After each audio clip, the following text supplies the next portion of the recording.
Building a disaster recovery plan for manufacturing businesses. Implementing a disaster recovery plan is really important for any business, but manufacturing companies tend to be a little bit different. Because of the way that you've got the heavy machinery and there's very different parts of the business, it's important that you have a robust cyber disaster recovery plan. And we've broken it down into some really easy steps to enable you to be able to build your own disaster recovery plan.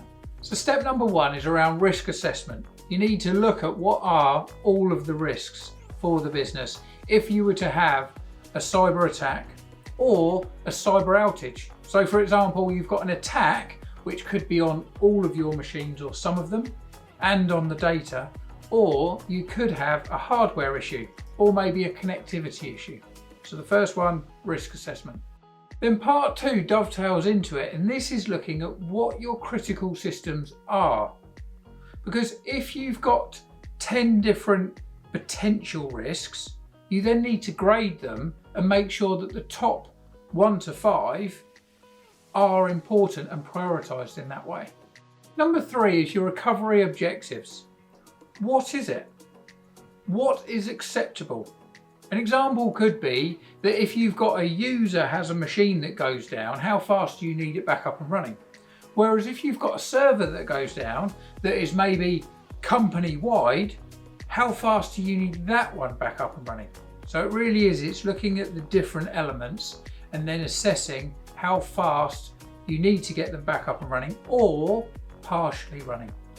Number 4 is around the backup methods, but also the partial methods.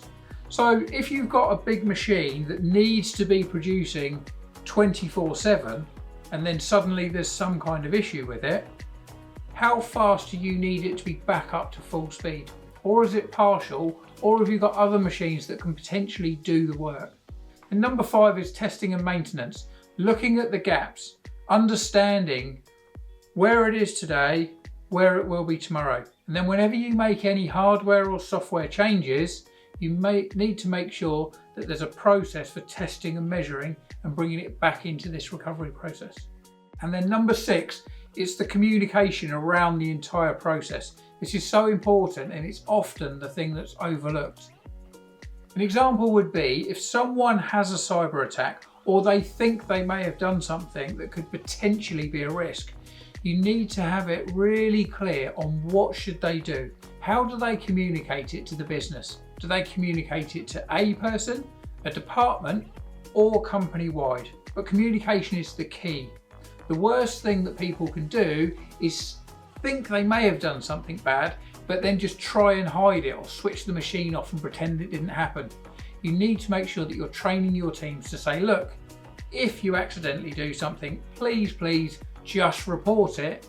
Then either internally or if you outsource your IT and cybersecurity, then they can look at exactly what the user's done and then assess whether it is a breach or whether it's just something that you need to change the security structure around. So these are the 6 main areas. The most important thing is that you take action today.